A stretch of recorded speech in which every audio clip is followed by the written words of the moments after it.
세상의 모든 지식 언더스탠딩. 네, 자 언더스탠딩 오늘은 김상훈 기자와 함께합니다. 네, 어서 오십시오. 네. 김상훈 기자 여기 앉으니까 좋으십니까? 2%의 부재가 저는 항상 탐탁지 않습니다. 집에 퇴근해야 되는데 내가 왜 여기 앉아 있나?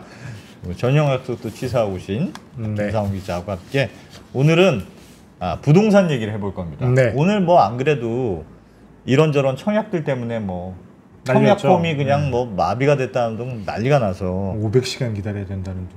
그렇습니다. 그래서 부동산 시장이 혹시 또 좀 들썩들썩하는 거 아닌가 뭐 그런 생각도 드는데 요즘 부동산 시장에 대해서 또 이분이 또 새로운 시각을 한번 말씀해 봅시다. 그렇죠. 그래서 네. 부동산 이야기에 최준영 박사님 나오시는데 2% 결석한 건 의미가 있는 거 아닙니까? 뺐습니다. 논의를 흐린다. 네, 그래서 오늘은 법무법인 율천의 최준영 전문위원 모시고 한국의 부동산 이대로 괜찮은가? 이대로 괜찮은가? 대진단 그 주제가 아닌데. 모셔보겠습니다. 어서 오십시오. 네, 안녕하세요. 최준영입니다. 네, 박사님. 예. 야, 부동산 원래 부동산에 관심이 많으셨다고. 원래 난 내심 사실 부동산에 관심이 많았어. 부동산에 관심이 꽤 있었고 사실 예. 부동산이라기보다는 이제 도시에 관심이 많았죠. 예. 도시 계획을 하고 싶어서 조경학과를 갔고 그러다 보니까 뭐 도시와 관련돼 있는 이런저런 일을 또 했었고. 예.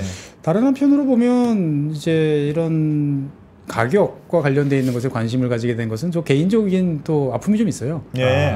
IMF 때 이제 말 그대로 아버지 사업이 실패하면서 예. 하루 아침에 이제 길바닥에 나앉는 순간이 됐죠. 예. 그러니까 97년, 98년 요때인데 기억하실지 모르겠습니다만 99년부터 대한민국의 특히 서울 지역 부동산 가격이 들썩들썩하면서 올라가기 시작을 했어요. 네. 그래서 기억하시는 분들은 안 계시겠지만 99년 중반 정도 됐을 때 신문 기사에 뭐라고 나왔냐면 강남 아파트 가격 평당 1,000만 원 돌파. 이게 정상인가?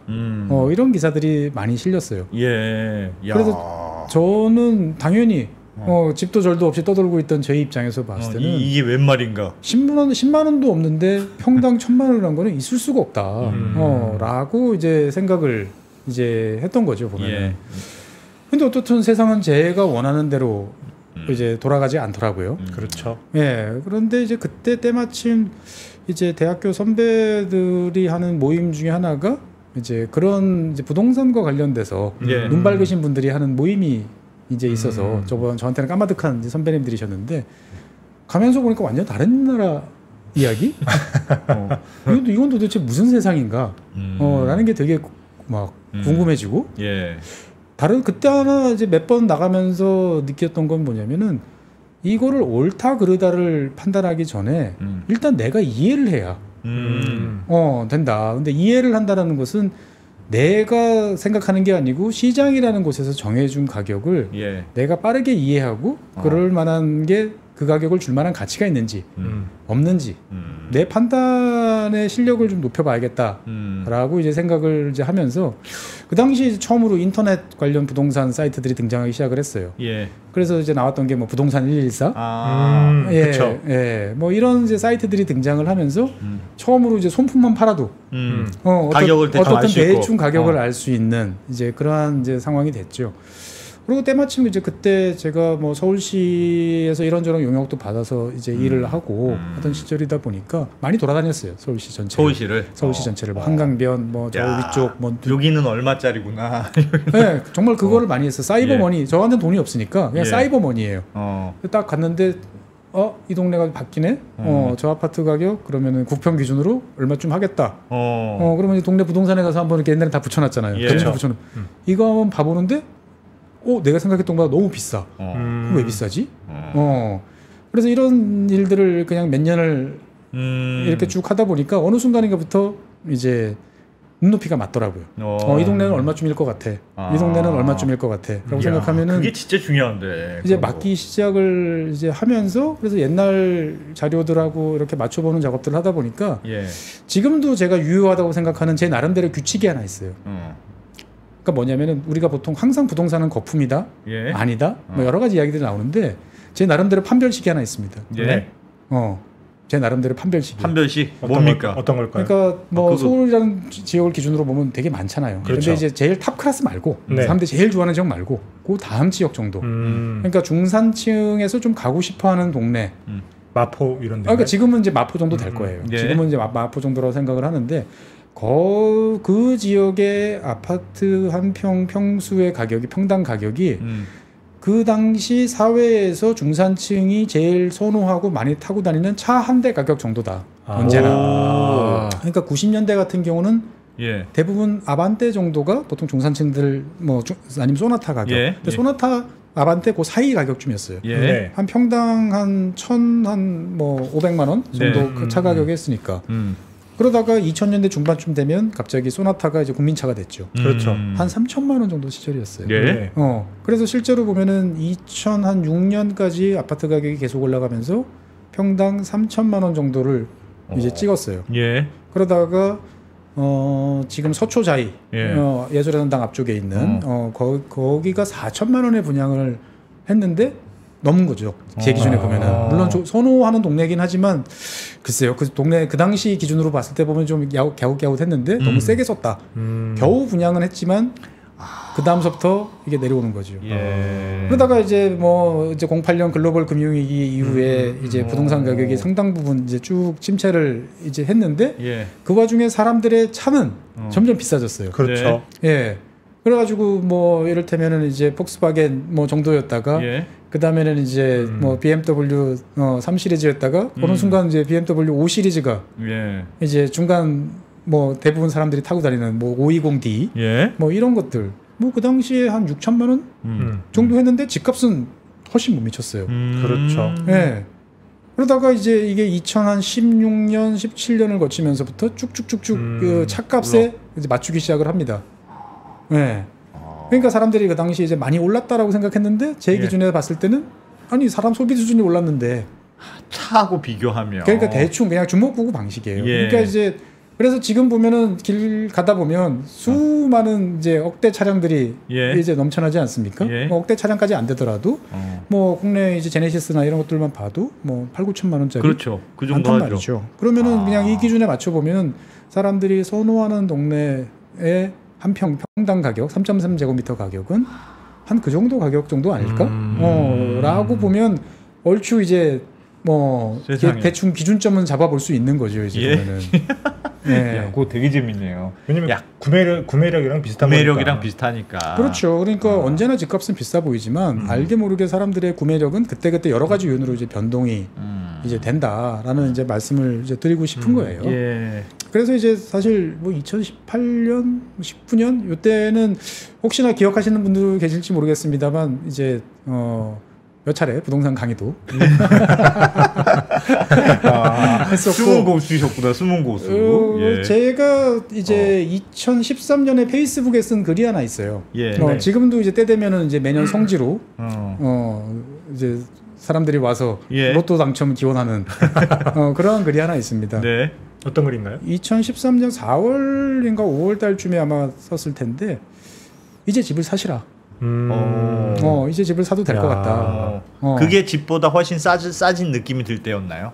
그러니까 차량에 비해서 집값이 제가 생각했을 때 어. 이제는 충분히 살만한 바닥권은 친 것 같다라고 네. 해서 여러 가지 이유를 이제 썼는데 뭐 그 당시에 이제 거기 댓글 달아주신 분들이 이제 뭐 요즘에 보면은 꽤 이름 날리시는 분들도 좀 계시고 뭐 했었죠 보면은. 그러니까 이제 시간이 지나서 2018년, 19년 되니까 미친 듯이 올랐는데 사람들이 그때 이제 정말. 그걸 이제 발굴을 해가지고 와. 성지.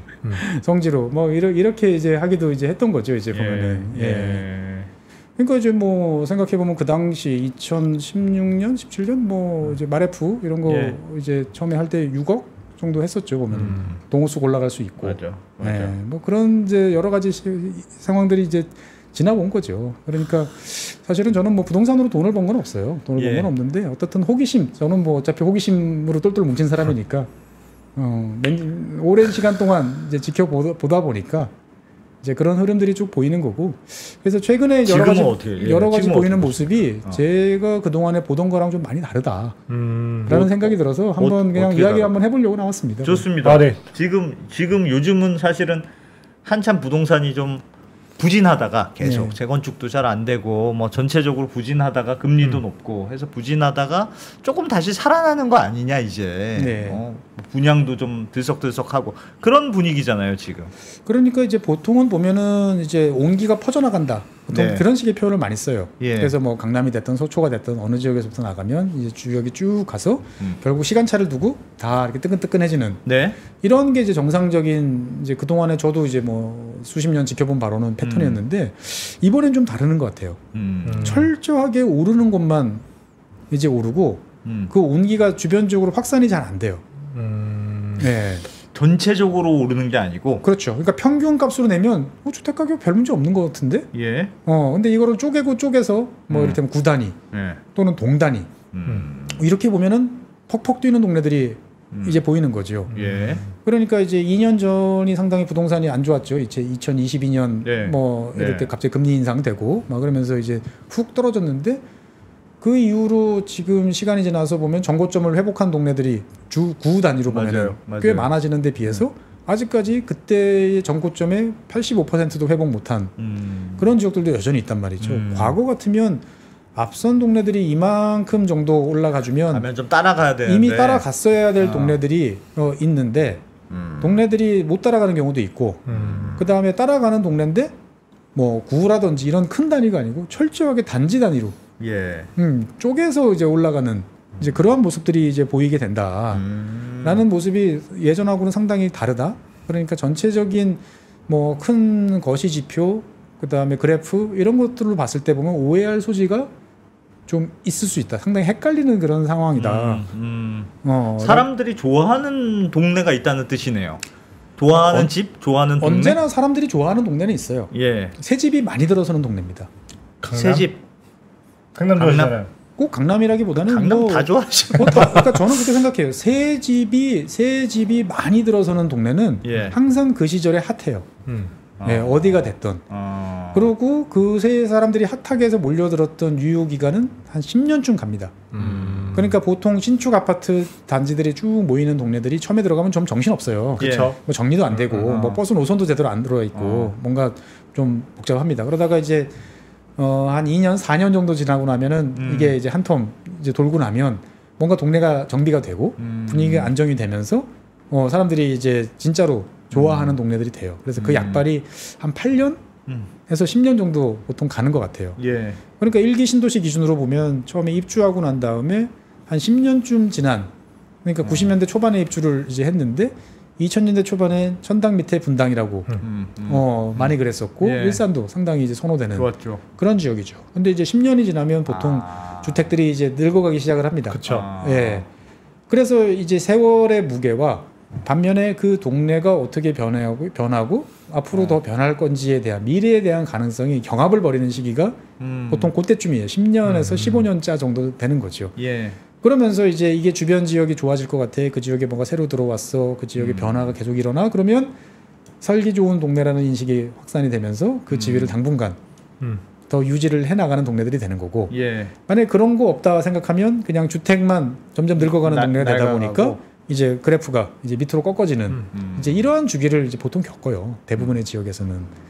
그러니까 어쨌든 간에 사람들이 제일 좋아하는 동네는 새 아파트가 많이 들어설 동네를 좋아하더라라는 게 이제 그동안의 제 경험이고. 근데 질문이 있습니다. 예. 그러니까 일반적으로 맞는 말씀인데 부동산 저도 뭐 잘 부동산 투자에 대해서는 뭐 참 실패 연속인데 제대로 해본 적도 없고 부동산이 좀 다른 것 같은 게 보통의 재화는 다 감가상각이 있지 않습니까? 예. 내가 처음에 샀을 때는 제일 좋고 제일 비싸요. 예.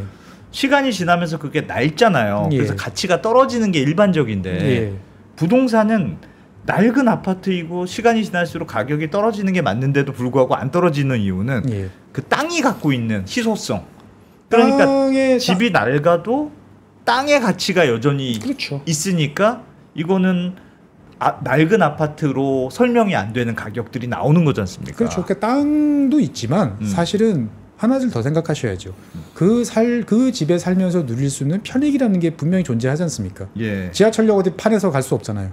그렇죠. 예. 예. 내 학교, 내 아파트 단지 담벼락 붙어 있는 초등학교, 중학교 계속 거기 있을 겁니다. 보면은 그러한 편익의 가치도 사실 반영이 되는 거예요. 예. 그러니까 토지라는 가격이 되게 중요하지만 네. 한편으로 보면 사람들이 꼭 필요로 하는 여러 가지 편리성이 다른 지역에 비해서 좋다.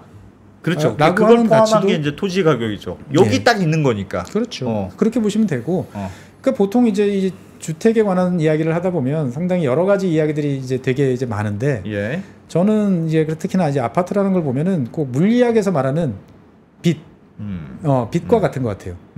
원래 빚? 물리학에서 빚은 보통 뭐라고 말합니까? 파동이자 입자라고 이야기하잖아요. 그렇죠. 그러니까 집은 보통 우리가 사람이 살아야 되는 곳, 사는 곳이라 생각하지만 예. 또 반면에 바로 손바닥 그쵸. 뒤집듯이 바로 투자 그렇죠. 자산, 투자죠. 나의 자산이라고 또 인정하잖아요. 예. 이게 분리가 안 돼요. 그러니까 빚이라는 게 우리가 보면 어떨 때는 파동이고 어떨 때 뭐 하는 것처럼 사람들이 느끼는 게 아파트라는 이 재화를 놓고 느끼는 게 딱 그런 것 같아요. 예. 양면적 가치를 자기 좋을 때는 어떨 때 보면은 사는 곳, 살기 좋아. 여기 살기 좋아로 갔다가. 어떨 때는 집값 오를 거야.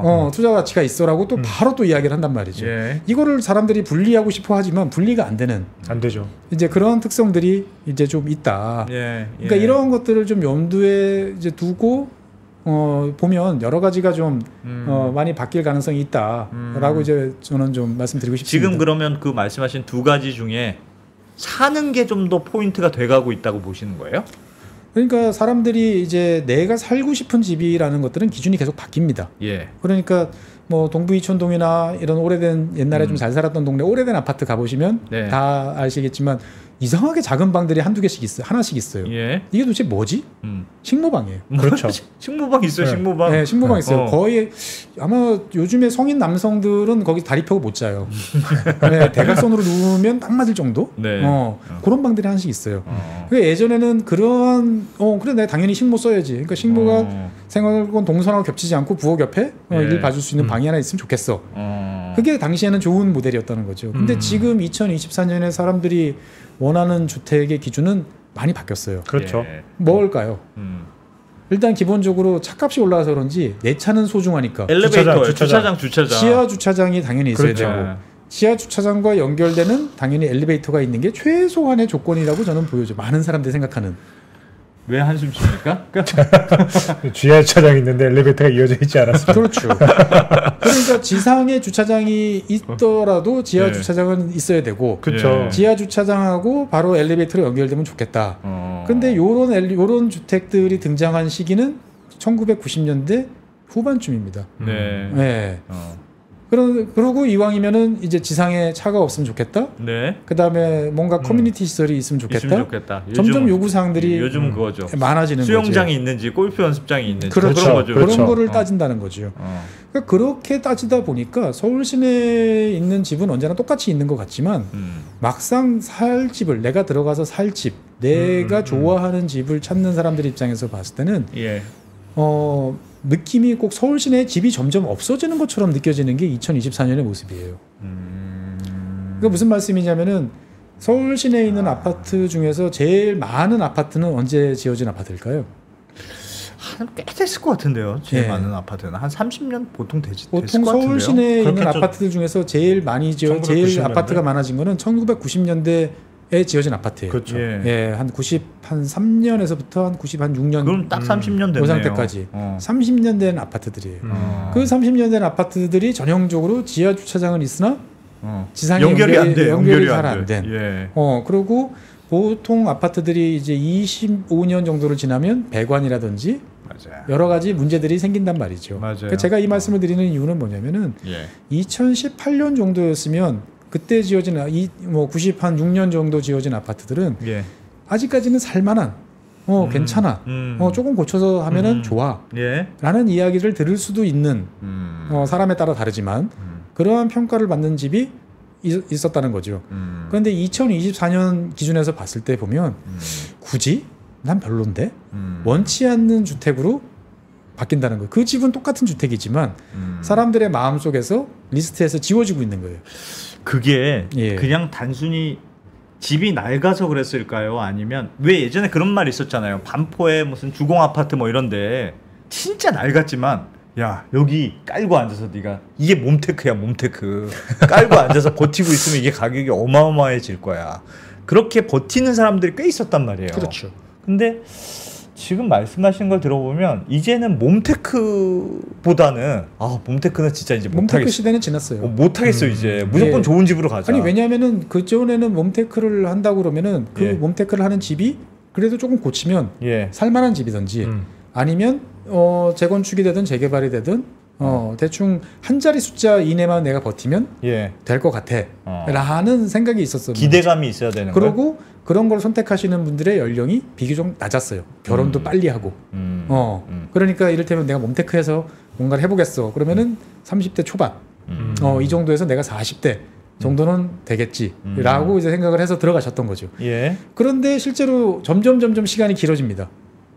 그러다가 몸테크를 오래 해야 돼. 몸테크를 생각보다. 오래 해야 되는 상황이 생기는 거예요. 그러니까 지금 이제 다 재건축이 성공적으로 된 이제 개포 1단지, 개포 주공 1단지 같은 경우는 예. 제가 대학 다니던 대학교 4학년이던 94년도에 곧 재건축 된다라고 거기 살던 친구들이 다 이야기했어요. 예. 그런데 지금 30년 걸렸어요. 그렇죠. 네. 그런 거를 옆에서 보는데 94년에 주공 1단지 같으면 완공된 지 이제 한 15년 정도 된 13년 정도 된 아파트예요. 예. 뭐 어떻든 간에 있지만 예. 좀 고치고 뭐 하면은 뭐 지을만 하고 5, 6년 정도 있으면 바뀐다 그러면 해볼 만한 베팅이었어요. 네. 근데 사람들이 경험적으로 아는 거예요. 이게 쉽지 않다. 생각보다 훨씬 기간이 오래 간다. 그런데 내가 이제 결혼도 늦어지고 내가 뭔가 그런 데 대해서 판단을 할 나이가 이제 30대 후반이에요. 잘못하면 20년 걸릴지도 모르는데 그럼 나 할아버지야. 예. 나 여기다가 내 인생을 내 자녀와 더불어서 뭔가를 베팅하는 건 너무 비참하고 예. 리스크가 너무 크다라고 생각들을 하는 거죠. 그러다 보니까 당장 손 뻗으면 닿을 수 있는 신축. 원래 언제 어느 시대나 신축이 제일 인기가 좋아요. 예. 그렇죠. 그 다음에 준신축이라고 하는 지역에 이제 가는 거죠. 그런데 앞서 말씀드린 것처럼 시간이 지나면서 점점 사람들의 구매 리스트에서 숏리스트에서 탈락하는 집들이 늘어나다 보니까 서울 시내 아파트는 계속 똑같다라고 생각이 들지만 구매자 입장에서 봤을 때는 살 집을 사는 입장에서 봤을 때는 집이 점점 없어지는 느낌. 그런 느낌이 점점 든다라는 거죠. 살만한 집들이. 그렇죠. 그러니까 소수의 지역에 사람들이 더 초점을 맞추고 어떻게 보면 베팅을 이제 하는 거고 또 다른 면으로 보면은 이제 요즘에 이런 여러 가지 현상들이 나타나는 가장 큰 요인은 일단은 투기 세력이 없어요. 현재는 2024년 기준으로 보면. 그러니까 무슨 말이냐면 다주택자가 뛰어들지 않고 있어요. 그 왜냐면은 취득세라든지 여러 가지 세금 부담이 그렇죠. 너무 크단 말이에요. 네. 그러고 나니까 나중에 이제 사람들이 제일 선호하는 지역 같은 경우는 여전히 조정지역으로 묶여 있고 나중에 양도세라든지 이런 거 생각하면 재산세 부담도 꽤 크고 커졌고. 그러니까 현재 지금 시장은 신기할 정도로 철저하게 갈아타기 시장, 실수요자 시장이에요. 똘똘한 채로. 그렇죠. 내가 지금보다 조금 더 좋은 지역으로 이사를 하고 싶어. 그리고 이게 시간이 지나면서 사람들 머릿속에 이제 서열이 예전에는 좀 다양성이 있었는데 네. 이제는 딱 우리 뭐 공고하죠. 서영고 서성한 뭐 네. 중경외시 이렇게 하는 네. 것처럼 딱 정해졌어요. 그러다 보니까 그 스텝을 밟아가는 쪽으로 사람들이 이제 철저하게 움직인다. 그런데 여러 개를 하고 뭐 갭 투자를 하거나 이러기에는 사람들이 리스크가 크고 여러 가지로 수익성이 기대만큼 안 나올 거라 생각하다 보니까 저 최근에 들은 얘기 그런 얘기도 있었어요. 신축 아파트에 부부랑 같이 가지 마라. 그래요? 부부 싸움 한다고 한번 갔다 오면 너무 좋아가지고 네. 우리 집이랑 너무 비교된다. 그렇죠. 가면 눈 돌아갑니다. 정말 눈 돌아가요. 눈 돌아간다는 거예요, 진짜. 네, 정말 눈 돌아가요. 네, 특히나 이제 막 입주해서 한 1년 정도 지난. 예. 그러면 이제 커뮤니티 센터들도 대부분 이제 자리를 잡아서 오픈을 하고, 네. 특히 이제 봄철쯤에 가면 수경 시설들, 뭐 분수라든지 폭포라든지 이런 것도 제대로 돌아가고, 여러 가지 이제 이런 것들 보고 있으면, 난 내 인생은 어떻게 된 건가? 특히나 이제 그 집을 뭐 내가 장만할까 말까, 예. 한 번이라도 생각했던 분들 입장에서 보면은 정말 땅을 치고 후회할 상황들이 이제 자꾸 생기는 거죠. 보면. 맞아요. 그러니까 새 집에 대한 수요는 예전보다 훨씬 커졌는데 그게 결국은 재건축이 잘 안 되니까 그게 오히려 그런 식으로 수요가 더 나타나고 그렇죠. 홈테크의 기대 효용을 낮추는 효과로 나타나네요. 그렇습니다. 그러니까 이제 곧 될 거야라고 생각했던 많은 주택들이 아직까지 몇 년이 지났는데 안 바뀌네. 네. 라는 곳들도 곳곳에 있습니다. 예. 그리고 다른 한편으로 보면 지방 쪽에 가서 개수를 늘려가지고 수익성을 네. 기대하시던 네. 분들이 더 이상 못 참겠다. 그렇죠. 라고 생각하시는 분들도 되게 많아요. 안 오르고 세입자 구하기도 힘들고 그러니까 이런 분들이 요즘에 마구마구 던지는 분들이 꽤 있어요. 예, 그러니까 최저가가 얼마야? 거기 최저가보다 내가 10%더 빨리 팔자. 예, 빨리 팔자. 1,000만 원에도 1,500만 원에도 내리면 어쨌든 사람들이 보러 오니까 예. 그렇게 해서 이제 서울에 내가 선호하는 좋은 지역에 가서 그냥 반편에 있고 싶어. 예, 그러니까 지난 2017년, 18년 때 벌어졌던 일들은 개수를 늘리는 사람들이 예. 성공을 했는데 개수를 늘리다가 빠져나오신 분들은 위너였죠. 예. 그런데 개수를 계속 늘리고 그걸 보유하셨던 분들은 특히 지방에 보유하셨던 분들은 종부세 만드는. 상당히 이제 큰 어려움을 이제 겪으신 거죠. 그러다 보니까 아까 이제 그 말씀해주신 것처럼 이제 똘똘한 한 채라고 하는 예. 이런 지역에 몰리는 이제 이런 내용들도 되게 많아지고요. 또 다른 한편으로 보면은 이제 지난번에 제가 세금 이야기도 한번 드렸습니다만 예. 이제 부의 이전이 저는 본격적으로 나타나고 있구나라는 느낌이 들 때가 종종 있어요. 부의 이전이요? 네.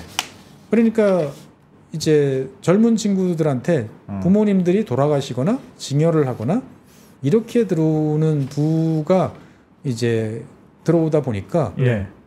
그 돈을 주고 그 집을 사?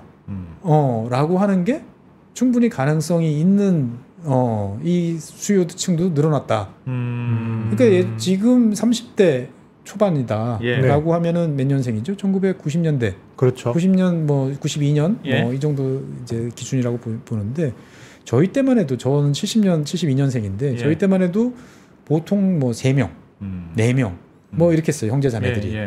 그렇죠. 그러니까 부모님이 돈이 웬만큼 있으셔도 3, 4명한테 이거를 나눠주면 나눠주고 나면 없어요. 별로 없어요. 솔직한 얘기로. 예.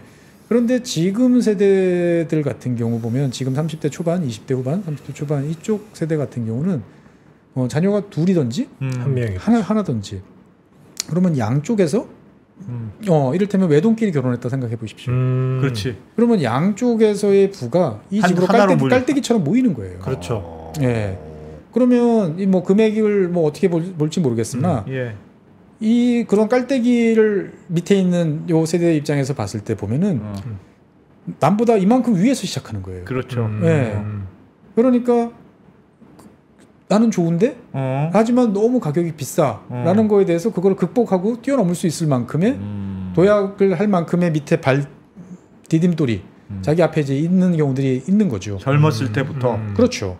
그러니까 이제 그런 세대들이 이제 지르는 거죠. 그런데 이게 뭐 여기저기 막 지르는 게 아니고 딱 정해진 어떻게 보면 사람들이 뻔히 좋아할 만한 동네 몇 안 되는 단지 여기에 집중이 되다 보니까 여기는 가격이 이제 계속 천정부지로 막 올라가는 거죠. 그래서 작년만 해도 평당 1억이 될까라고 했던 집들이 대부분 1억 2천, 뭐 1억 5천까지 지금 올라간단 말이죠. 예. 그러니까 과거 같으면 그 정도로 오르면 사람들이 그 주변 지역의 다른 곳으로 그렇죠. 눈을 돌렸어요. 야, 예. 너무 비싸. 야, 그 돈 주고 거기까지 가야 돼? 그렇지. 그러면서 대체제를 찾거나 뭔가 다른 식의 여러 가지 움직임을 보였는데 네. 지금은 그렇지는 않은 거예요. 예. 그게 아까 이제 말씀하셨던 다주택자가 없어지고 한 채로 몰리니까 더 그럴 수도 더 있고 그런 식의- 특정한 동네에 더 몰릴 수도 있겠네요. 그렇습니다. 예전 같으면은 내가 10억짜리 집을 한 뭐 3채 정도를 보유를 하면서 예. 여기서 조금씩 오르고 저기서 조금씩 오르고 그러면서 뭐 집을 한 채 더 장만해서 그렇죠. 또 오르고 이런 거를 이제 잘한다라고 예. 생각했는데 이제는 그렇게 할 만한 집들의 가격은 그렇게 썩 오르지도 않는 것 같고 관리도 어렵고 집은 낡아가잖아요. 예, 세입자도 점점 구하기 까다로워지고 어렵고 특히 빌라나 이런 거 그런 식으로 하셨던 분들은 큰 어려움을 겪었습니다. 예. 최근 들어 보증보험이라든지 이런 제도들이 그렇죠. 이제 바뀌면서 예. 빌라 투자는 진짜 그렇죠. 재미없어졌죠. 아주 정말 고난의 시절을 이제 예. 겪었죠. 그러니까 그거를 직접 겪거나 보거나 하신 분들은 그만하자, 치우자. 라고 다들 생각하세요. 보면. 돈이 내가 없는 것도 아닌데 없는 내가 것도 아닌데 왜 이 고생을 하나? 이 고생을 하나? 그냥 가족들이랑 내 그냥 좋은 데 가서 그냥 살자. 미래를 위해서 희생하고 기다리고 하는 게 너무 힘들다라고 생각하는 사람들이 늘어나니까 지금 당장 현생이 중요한 거예요. 예. 그러니까 그런 지역들, 서울 지역에 이제 그럴 만한 지역들은 새 아파트가 많이 들어서고 평지고 뭔가 교통 시설이 잘 갖춰져 있고 학교도 괜찮고 등등의 사람 좋아하는 곳은 다 뻔해요. 예. 그러니까 그런 몇 곳으로 집중적으로 지금 몰리는 트렌드가 지금 2024년의 모습인데 이거는 과거랑 좀 다르다. 강남 뭐. 네. 근데 거기서 박사님 말씀에 다 동의하는데 그럼에도 불구하고 지금 예를 들면 신축 아파트는 저는 그러니까 신축 아파트를 들어갈 때 매우 싼 가격이 아니고 네. 요즘은 뭐 그러니까 이런저런 분양의 경우가 사람들이 좋아하는 이유가 어쨌든 시세보다 싸게 진입할 수 있다고 생각하니까 이제 분양을 좋아하는 건데 네. 그게 아니고 내가 그 돈 주고 샀다고 했을 때는 네. 이게 재건축하려면 진짜 오래 걸리잖아요. 그렇죠. 그리고 지금 산 가격이 제일 신빙일 때 사는 거잖아요.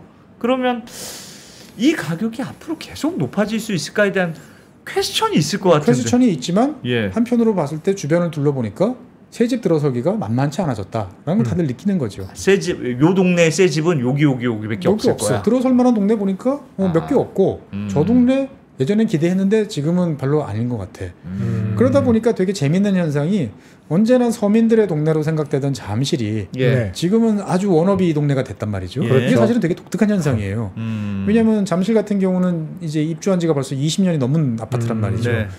그런데 지금은 이제 보면은 아주 사람들의 워너비가 되고 그 다음에 이제 뭐 강북에는 마포가 있다면 강남에는 이제 잠실 예. 그래서 이제 뭐 엘리트 라고 하는 과거에 이제 주공 1, 2, 3, 4단지 그 다음에 잠실 시형 여기가 이제 기준점처럼 예. 됐는데 요거는 또 지역적 특성이 있어요. 그러니까 무슨 말이냐면은 아파트 가격을 보면은 계단이 촘촘한 지역들이 잘 버팁니다. 그게 무슨 말이에요? 계단이 그러니까 촘촘한 뭐냐면은 지역 얘기. 이제 좋은 아파트 단지 하나가 덩그러니 딱 있는 지역들 예. 이런 지역들은 이 가격대 자체는 괜찮아요. 예. 하지만 크게 오르지도 않고 떨어질 때는 또 잘못하면 크게 떨어질 가능성도 있어요. 예. 그 말은 무슨 말이냐면은 원래 수요가 탄탄한 지역이 조금 떨어지면 그래 나 평소에 저기 가고 싶었는데 그거 받쳐주는 사람이 있는 받쳐주는 거예요? 사람이 있어야 되는데 예. 이 받쳐주는 사람이 많으려면 계단이 촘촘해야 된다고 이야기를 해요. 저는 층층이 있는 거예요. 층층이 그렇죠. 가격대가. 네 가격이 층층이 있어야 돼요. 아하. 그러니까 이제 사실 예전 같으면 옛날에도 잠실이 좋았죠. 예. 당연히 좋았지만 잠실 딱 고개를 들어서 보고 나면 그 다음부터는 저 동쪽으로 가보면 별로 그렇게 없죠. 선호되는 지역들이 둔촌주공이라고 제가 생기기는. 그렇죠. 근데 그거는 뭐 예. 너무 이제 그 머니까. 격차가 되고 멀고 예. 뭐 가락시형도 같은 경우도 마찬가지고. 그렇죠. 근데 시간이 한 20년이 지나니까 지금 서울 동남 쪽에서 벌어지는 현상은 이를테면은 이제 미사신도시 하남에 거대하게 예. 잘 지어놨어요. 좋아요. 네. 가보면은 거기 뭐 5호선도 들어가고 9호선도 들어온다고 그러고 좋잖아요. 예. 그러면 내가 미사신도시에 살아요. 지금 당장 좋은데 이제 대출금도 다 갚았어. 그러면 이제 어디 갈까요? 잠실로 가야죠. 잠실은 근데 너무 먼단 너무 말이죠. 멀어. 지금 내 가격의 2배 이상을 그렇지. 2배 정도 된다고 생각하면 한 예. 번에 못 가죠. 그럼 사람들이 그냥 살아요. 그런데 바로 내 직장이 이쪽 강동 쪽에 이제 있는데 예. 뭐 강일지구라든지 그렇죠. 옆에 고덕이라든지 여기에는 뭐 내가 괜찮은 것 입주했을 같아요. 때보다 비슷한 시기 아니면 더 늦게 입주한 아파트들인데 요건 내가 대출 좀 받아서 가면 괜찮을 것 같아. 예. 교육 여건도 여기보다 신도시보다는 그래도 옛날부터 있던 동네가 더 낫지 않을까? 라고 그러면 한 3억 정도 대출을 받고 내가 그동안에 조금 더 모았으면 이사를 할 수 있는 거예요. 네. 그러면 이제 고덕에 이제 가신 분들 입장에서 봤을 때는 그러면 이제 여기서 조금만 더 하면 내가 어디를 갈 수 있지? 한번 생각해 보면은 이제 가락에 있는 가락시형. 헬리오시티라든지 헬리오시티로 가면 되지. 아니면 헬리오시티가 뭐 가격이 어떻게 나올지 모르겠습니다만 뭐 둔촌주공은 조금 더 만만해 보일 수도 있고 예 이런 식으로 중간 중간에 저 잠실이라는 동네하고 일단 만만해 보이던 동네하고 이게 옛날에는 한 번에 점프를 하려면 엄두가 안 났는데 지금은 단계적으로 올라가면서 좋은 동네 편안한 일상 요걸 누릴 수 있는 네. 요 계단이 착착착 만들어져 있는 거예요. 그러다 보니까 다 이 동네 사는 사람들의 시선은 현실적으로 내가 열심히 노력하면 가볼 수 있을 것 같은 잠실에 다 묻혀져 있는 거죠. 예. 그러니까 잠실이 하방 경직성이 되게 좋아졌어요. 안 무너져요. 네. 대단지고 뭐 다 합해 보면은 10,000가구가 훌쩍 뛰어넘는. 그렇죠. 예, 여기도 이거 재건축 다 합해봐야 잠실보다 안 됩니다 보면은. 예, 되게 큰 단지고 그리고 롯데월드 이제 들어섰고 그렇죠. 은근슬쩍 점점 많은 오피스 타워들이 이제 들어서고 이를테면 고덕 같은 경우도 이제 그 지식산업센터라든지 어떤 업무 타운들이 만들어진단 말이죠. 그러니까 과거 같으면 전혀 이제 주거만으로 꽉 차 있던 지역이 예. 은근슬쩍 조금씩 자생력이 있는 자족 느낌이 든단 말이죠. 그러니까 아파트가 아직 신축에 따른 후광 효과는 아직 있는데 지역이 바뀌어요. 자생력이 생겨요. 그러면 사람들이 봤을 때 아 여기는 잘 버텨주겠다라고 생각을 이제 하는 거죠. 그러니까 결국 그런 흐름들이 쭉 모여서 딱 갈 수 있는 요 지역들 같은 경우는 예. 상당히 과거보다는 잘 버티는 그런 지역이 되는 거고 또 잠실 같은 경우는 그 와중에 이제 재건축이 끊임없이 계속 이루어지고 있어요. 예. 뭐 옛날 잠실 크로바라든지 뭐 그다음에 진주라든지 올림픽공원 앞에 있던 이런 지역들 지금 재건축하고 있잖아요. 예. 그러니까 그것이 들어서면 또 새 아파트 이번에는 잠실에서 이미 예. 뜻을 이루신 분들이 글로 들어가고 또 이렇게 갈 수 있으면 또 이 수요가 들어갈 수 있는 거죠. 그러니까 어떻게 보면 이런 계단이 되게 촘촘해지는 이제 모습들이 이제 보이는 거고 예. 이런 지역이 이제 서울에서 다른 지역으로 따지면 이제 마포 같은 지역도 이제 그러한 모습들이 이제 보이는 거죠. 그러니까 마포 같은 경우는 뭐 90년대부터 80년대부터 사실은 재건축 뭐 재개발이 꾸준하게 이루어지던 동네인데 예. 여기는 잠실하고는 좀 달리 업무 지역이 확장이 되면서 어떻게 보면은 동네의 가치가 맞아요. 더 뜨는 맞아요. 그리고 자체적으로 새 집도 공급되는 그 과거 같으면 여의도가 지금처럼 이렇게 고층 빌딩 정말 프라임 오피스가 별로 없었잖아요. 예. 예. 그다음에 서울 도심하고 가깝다고 생각하지만 충정로만 가도 뭐 그닥 그 맞아. 뭐 좋은 뭐 약간 이게 좀 없었죠. 낡은 느낌인데 뭐 그렇죠. 신문로 몇 개? 그러니까 정말 광화문 예. 을지로까지 나와야 됐단 말이죠. 근데 요즘에 지금 보시면 도심 쪽 보면은 이게 점점 나오면서 그럼요. 이제 소소문 쪽, 그다음에 예. 충정로 쪽, 뭐 그다음에 엄청 뭐 좋아졌죠. 서울역, 예. 뭐 저 복내동, 뭐 남대문로 3가 예. 다 새로 아파트, 새로 오피스들이 쭉쭉쭉 들어선단 말이죠. 절대 안 바뀔 것 같은 귀신 나올 것 같은 동네들이 천지개벽을 하고 있어요. 그러면 당연히 거기에 더 많은 사람들이 들어갈 것이고 예. 그 사람들은 직주 근접을 당연히 원할 것이고 거기에 프라임 오피스에 들어가서 근무할 정도의 사람들은 소득도 높을 거고. 꽤 있을 거고 근데 거기에 걸맞게 마포라는 지역은 지속적으로 계속 아파트들이 공급이 어느 정도 된단 말이죠. 보면은 그렇잖아요. 네. 그러니까 여기도 마찬가지로 촘촘해진 거예요. 예, 90년대 이제 재건축했던 아파트들은 늙어가지만 예. 선호도가 낮지만 그 위에 2000년대 초반에 재건축된 아파트들, 2010년에 재건축된 아파트들, 2020년 계속 지금 들어서면서 여기도 네. 계단이 쫙 이제 만들어지는 거죠. 그러면서 어떻게 보면은 양쪽의 업무 지역 타운의 사이에 껴 있는 그 장점은 옛날이나 지금이나 똑같지만 업무 지역이 확장이 되고 영향력이 커지면서 이 지역이 갑자기 각광을 받는 거고 그러다 보니까 재건축이 상대적으로 쉽죠. 재개발이 잘 되는 거잖아요. 예. 예. 잘 되는 지역이 결국 잘 된다는 얘기네요. 그렇습니다. 그러니까 이제 그런 기준으로 봤을 때 보면 현재 우리가 선입견이 있어요. 사람들 특히 저처럼 서울에서 태어나서 서울에 살아서 예, 자란 사람들은 선입견이 있기 때문에 돈을 못 법니다. 그 무슨 말이냐면은 저한테 아현동이라는 동네는 그냥 교통만 좋지 언덕배기에 아니야. 그냥 지나가는 동네. 네, 그냥 지나가면서 있는 네. 뭐 그런 동네. 신길동 그러면은 아파트 저기 여의도 가까운 그런 동네지만 선뜻 손이 잘 가지 않는. 네. 옥수 금호 그러면 그 언덕배기에 뭐 이렇게 고개를 절레절레 흔든단 말이죠. 예. 동네에 대한 선입견이 있어요. 그런데 하지만 이제 지방에서 이제 있다가 서울에 학교를 오고 취업을 하신 분들 입장에서 봤을 때는 아주 객관적으로 그냥 클리어하게 내가 좋고 내가 편한 집을 선택을 한단 말이죠. 예. 사실 그런 분들 눈이 정확해요. 그런 분들 눈에 봤을 때 보면은 마포는 되게 좋은 지역이었고 선입견이었기 때문에 그냥 미분양이도 어떻든 간에 야 이거 좋네 그러고 6억 몇천에 그냥 들어가신 분이 있죠. 서울 사람들은 안 갔어요. 그 당시에. 그러니까 이제 그런 흐름들이 지금도 어딘가는 사실 나타날 수도 있다라는 거죠. 근데 어떤 분은 그런 말씀하시더라고요. 그러니까 서울이 약간 불안한 이유 중에 하나가 신축 아파트에 대한 선호는 맞는데 네. 그러니까 사람이 사는데 여러 가지가 필요하잖아요. 네. 예를 들면 뭐 교통도 있고 다 있습니다만 학교가 약해지고 있다. 네. 그러니까 지금 서울에서 사는 인구가 서울의 집값을 감당하지 못해서 결국은 서울에서 외곽으로 많이 빠져나가고 있는 게 현실이고 네네. 가뜩이나 아이를 잘 안 낳는 시대에 그래서 서울은 계속 아이가 줄어든다는 거예요. 네. 그래서 학교가 자꾸 줄어든대. 학교가 자꾸 줄어들고 통폐합되고 있어서 학교가 있는 지역과 없는 지역으로 막 나눠진다는 거예요. 그렇죠. 그러니까 이제 이를테면 광진구, 거기서 7호선 이제 그 대공원역에서 네. 타면은 뭐 강남구청역까지 업무타운이라고 하는 강남구청역까지 몇 정거장인가요? 네. 4정거장이에요. 그렇죠. 그런데 거기 있는 화양초등학교 폐교됐어요. 아하. 네. 왜 그러냐? 화양동이라는 동네는 아파트가 없어요. 서울에서 1인 가구가 제일 많은 곳이 화양동입니다. 예. 예, 교통 편하고 저렴한 원룸들 많고 예, 학교도 있고 그러니까 거기는 학생들이 없어요. 그런데 전국에서 학생 수 많은 수로 꼽아보면은 서울에 이를테면 도곡동에는 뭐 저기 대도초등학교라든지 네. 탑 10입니다. 1학년은 2반인데 6학년은 보면 12반씩 돼요. 10반씩 돼요.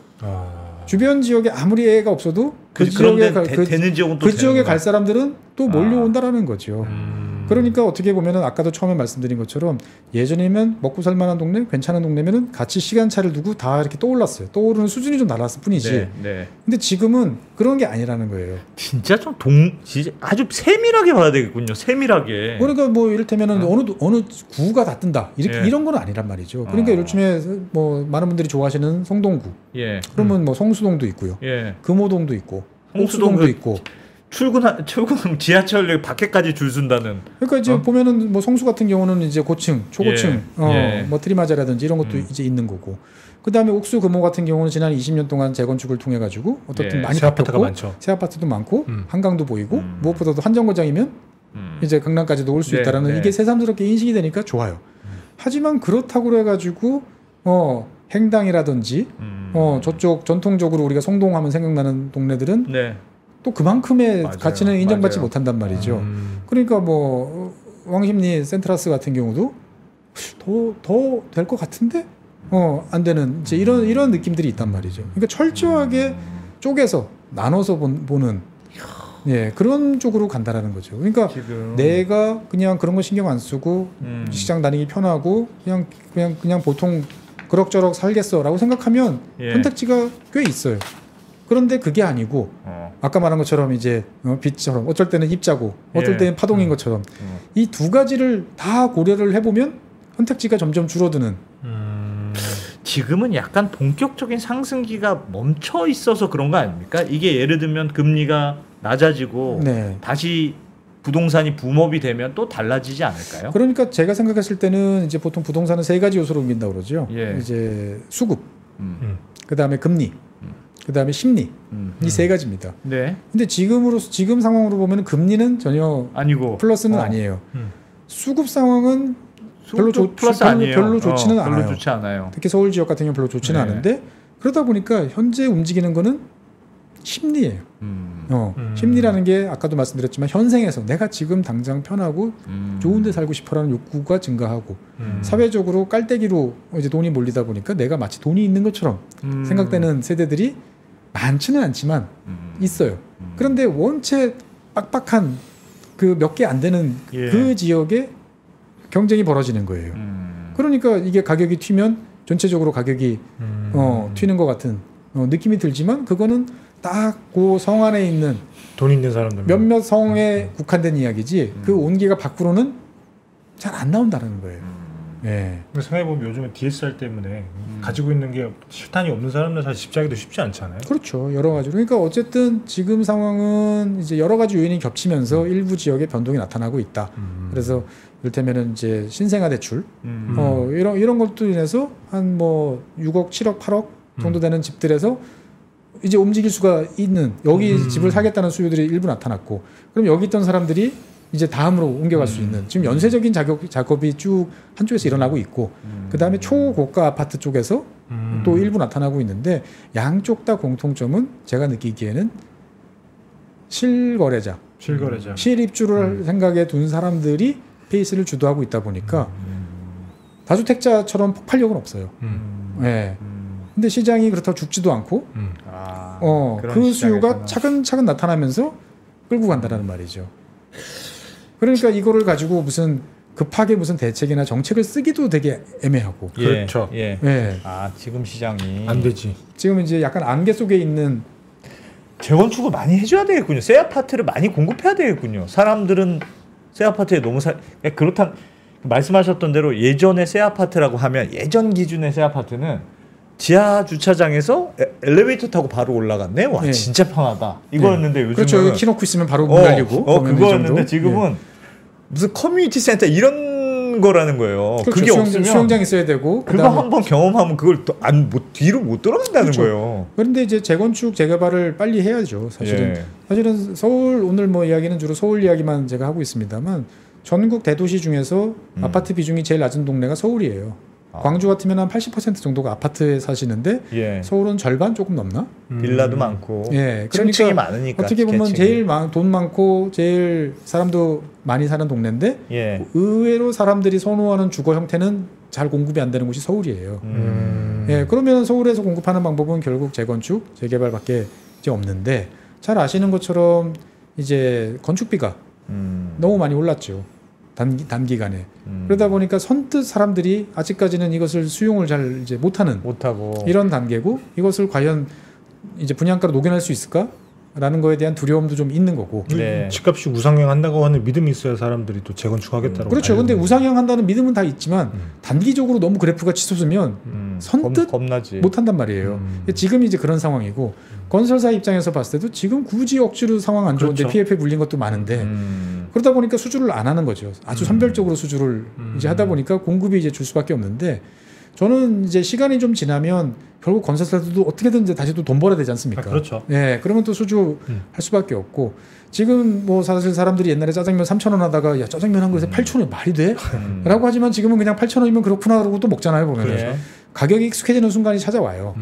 그러면 다시 이제 이 바퀴들이 돌아가면서 이제 다시 돌아가기 시작을 할 텐데 문제는 이 바퀴를 돌아갈 수 있도록 이제 도장 찍는 인허가 당국이 좀 긍정적인 자세로 과거의 마인드에서 좀 벗어나서 이것들을 빨리 갈 수 있도록 해줘야겠다라는 적극적인 자세가 필요한데 옛날 생각에 머물러 있어요. 그러니까 이를테면 뭐 기부 체납이 좀 과다하다. 예. 그다음에 이제 기부 체납 유형도 사실은 꼭 굳이? 그러니까 이를테면은 2000년대 중반에 기름 뉴타운이나 이런 거를 할 때는 아파트 단지만 있으면 가로가 너무 죽어. 그러니까 사람들이 길에 나와서 뭔가 활력을 느낄 수 있도록 하려면 연도형 상가를 만들어야 돼. 예. 그래서 길가에 옛날 구반포 상가들처럼 길가에 상가를 쭉 깔면 2층, 3층짜리 상가를 쭉 깔면 이게 좋을 거야. 그러면서 지금까지 그걸 요구를 하고 있어요. 많은 재건축 단지에서 여의도도 마찬가지고. 그런데 요즘에 누가 상가 가서 물건을 사나요? 그렇죠. 있던 상가도 다 죽는 판인데 오히려 동네를 망가뜨리는 길이에요. 상가가 네. 그러면 그것들을 빨리 접어야 돼요. 네.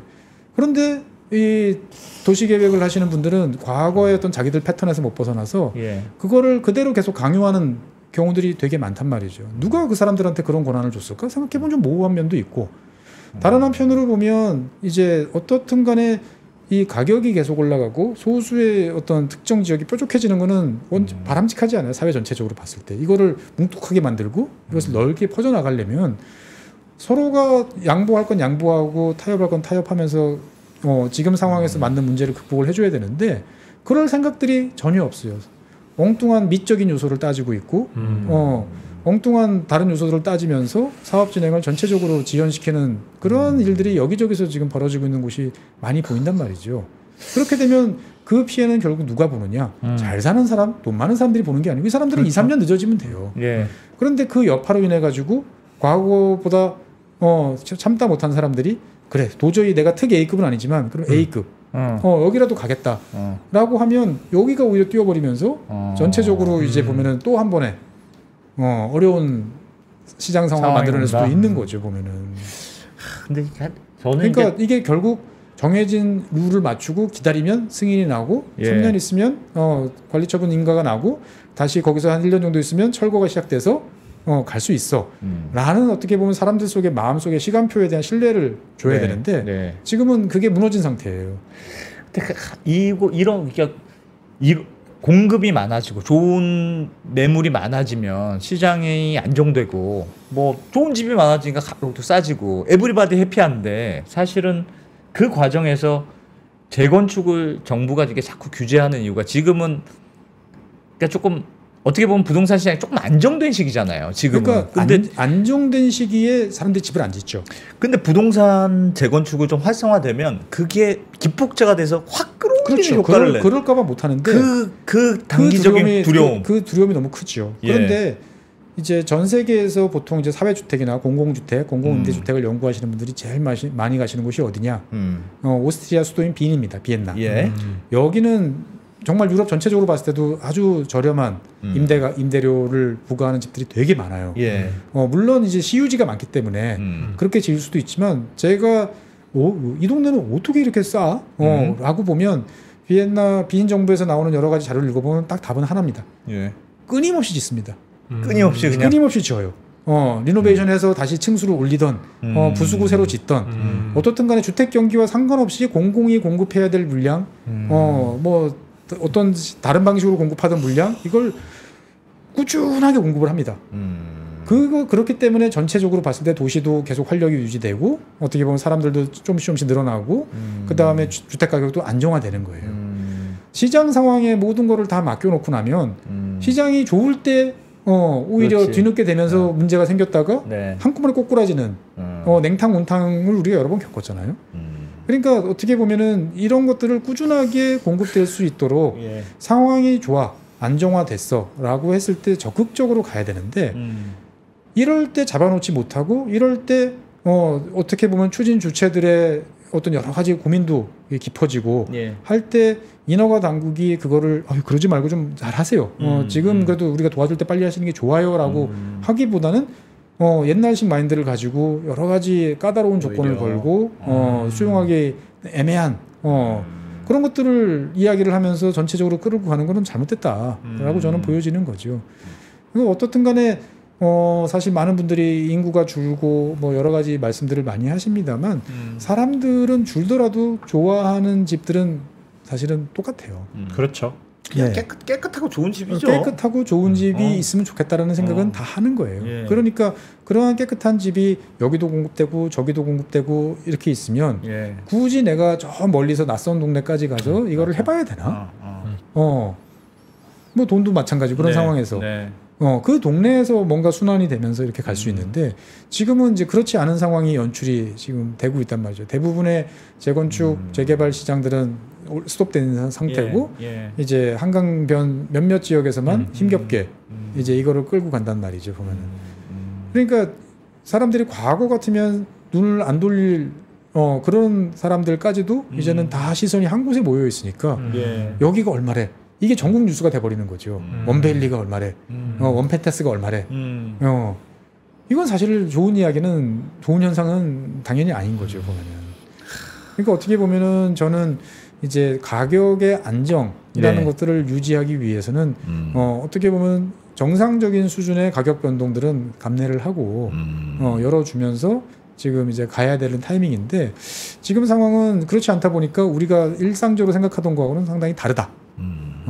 그리고 그러한 다른 현상이 벌어지는 지역은 매우 협소한 지역이다. 예. 예. 그러한 협소한 지역에 이제 에너지가 이제 몰리는 그런 현상들이 지금 벌어지고 있다.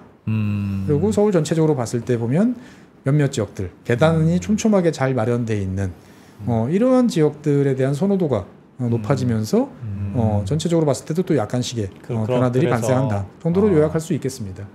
야, 재건축이 활성화되면 다시 몬테크의 시대가 올까요? 뭐 그럴 수도 있겠죠. 예. 그런데 이제 어떻든 간에 어릴 때부터 이를테면 저희들 같은 경우는 대학교에 입학을 하면 단칸방 네. 정말 네. 이게 창문 폼으로 있는 것 같은 막 바람 숭숭 들어오는 예. 방에서 지내는 게 당연한 경험들을 매년씩 했어요. 그러다 보니까 뭐 낡은 재테크 아파트 들어가봐야 야 그거보단 넓어. 야 여기 그래도 화장실이 그래도 물 나와 제대로. 이런 마인드로 버틸 수 있었지만 네, 네. 요즘 세대들은 그렇지 않단 말이죠. 그렇죠. 안 그렇죠. 예. 그러다 보니까 몬테크의 시대는 아마 이제 간 거 아닌가? 라는 생각이 좀 드는 거고. 예. 그래서 이러한 상황에서 지역 내 어떤 이런 이제 주택의 순환 이런 것들이 적정 속도로 가지 않으면 맞아요. 한쪽 지역은 슬럼화되고 맞아. 한쪽 지역은 마천루가 솟아오르고 예. 이게 완전 좋은 일은 아니란 말이죠. 그렇죠.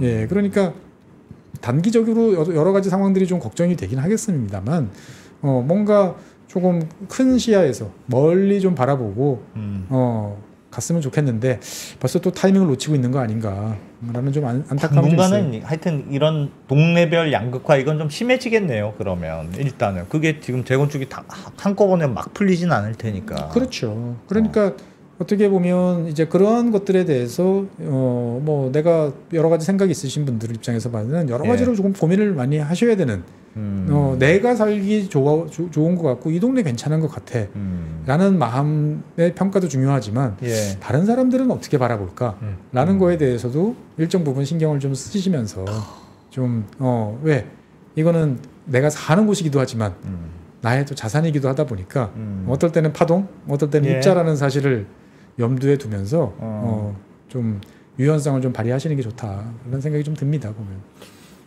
어떻게 생각하십니까? 당분간 걱정이 많으시겠습니다. 대표님 못하시는 걱정이 많습니다. 지금 집도 없고.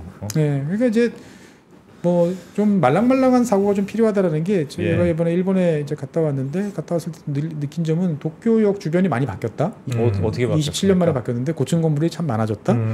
저 건물 그렇게 해서 복합 재개발해서 만들어진 건물이 저거구나라고 정도 봤는데 오늘 아침에 중앙일본 가요들 보니까 그렇게 지어진 고층 건물에 1층서부터 4층까지 초등학교가 들어왔어요. 초등학교요? 그러니까 복합 개발을 하면서 원래 초등학교 지역까지 포괄해서 그냥 지워버린 거예요. 그리고 그 안에 이제 체육관 뭐 이런 것들을 실내로 그냥 다 넣어버린 거죠. 예. 그러니까 어떻게 보면 우리는 학교라는 공간은 절대 손대면 안 돼라는 마인드가 있는데 서울 사대문 안에 있는 학교들, 뭐 미동 초등학교라든지 뭐 이런 학교들 보면 운동장 광활합니다. 그렇죠. 광활하죠. 네. 거기에 만약에 프라임 오피스가 들어선다 그러면 주상복합이 들어설 수도 있겠고 여러 가지 활력이 돌면서 어떻게 보면은 좋은 여러 가지 모델들이 있을 것 같은데 좀 그러한 면에서 보면 좀 아쉬운 면들이 있는 거죠. 그러니까 여러 가지 제약 조건이 그대로 있다 보니까 사람들이 그 제약 조건을 뚫고 뭔가를 해보겠다는 의지가 점점 약해지는 거죠. 그러니까 될 만한 곳, 그냥 보장된 곳 이런 지역에 수익성이 낮더라도 뭔가를 해보자라는 쪽으로 가는 어떤 이런 흐름인데 이게 과연 맞나? 그러니까 다양한 아이디어, 다양한 시도가 될 수 있도록 우리 스스로도 여러 가지 인데 물론 일본 고생하다 보니까 이래서는 안 돼라고 그래서 바뀐 거라고 생각해 보면 그게 꼭 좋은 건 아니죠. 우리도 뭔가 이 상황에서 아파트 헐고 짓는 재건축밖에 답이 없나? 노후 주거지 싹 밀고 하는 재건축 재개발밖에 없나? 다른 방법은 없을까? 라는 것들도 한 번쯤 좀 고민해 보면서 공부를 해야 되는 또 그러한 시기가 아닌가 싶습니다. 누구나 다 새 아파트에 살고 싶죠. 그렇죠. 새 집에 살고 싶은 욕망이야 뭐 누구나 다 있는 거니까. 제가 한번 살아봤는데요. 너무 좋습니까? 좋아요. 새 아파트 좋습니다. 새 아파트에 살 때가 제가 지은 지 15년 된 아파트로 왔는데 처음 1년 동안 진짜 힘들더라고요. 너무 힘들더라고요. 낡은 아파트로 살았더니? 낡지도 않죠. 15년이면은 요즘에 아주 선호하는 지금 뭐 2010년대 정도 지은 아파트면 아주 잘 지은 아파트들이죠. 저는 30년 이내는 살아본 적이 없어가지고 새 아파트가 어떻게 생겼는지도 모릅니다. 알겠습니다. 고민할 거리가 많네요. 그렇죠. 어쨌든 뭐 보통은 이제 좀 글로벌한 소식을 전해드렸는데 오늘은 제가 뭐 그동안에 컨디션도 좀 좋지 않고 하다 보니까 좀 그냥 눈앞에 보이는 소식으로 여러분들을 만나 뵀습니다. 알겠습니다. 부동산 시장 이런저런 고민이 많이 드네요. 이 방송을 서울시장이 봐야 되는데 아니 그러니까 공급을 2%가 사실은 공급 많이 한다고 해서 너는 맨날 공급 무쇠냐로 욕 많이 먹는데 달라. 좀 다릅니까? 약간 많이 달라요. 지리산배 공급망과는 많이 다릅니다. 그런데 그럼에도 불구하고 어쨌든 제가 말레이시아를 얼마 전에 갔다 왔는데 정말 어마어마한 공급이 돼요. 물론 땅이 넓긴 한데 중국에 남는 건설 회사들이 요즘 동남아시아 가서 짓는다는데 진짜 어마어마한 공급을 하더라고요. 그러니까 막 집이 막 남아돌아요. 그러니까 이제 어떻게 보면은 여러 가지로 거기에 대해서 할 말이 참 많은데 그러니까 이를테면은 왜 우리는 고층을 그렇게 억누르려고 해야 되나? 사실은 뭐 쿠알라룸푸르나 이런 데 이제 가셨을 텐데 가보면은 건물들이 띄엄띄엄 있잖아요. 통경축이 확보되고 그래서 시원하고 시원시원하고 녹지가 많이 보여요. 근데 우리는 굳이 그거를 35층 층수 제한을 하면서 빼곡하게 병풍 지어가지고 답답하게 만든 말이죠. 왜?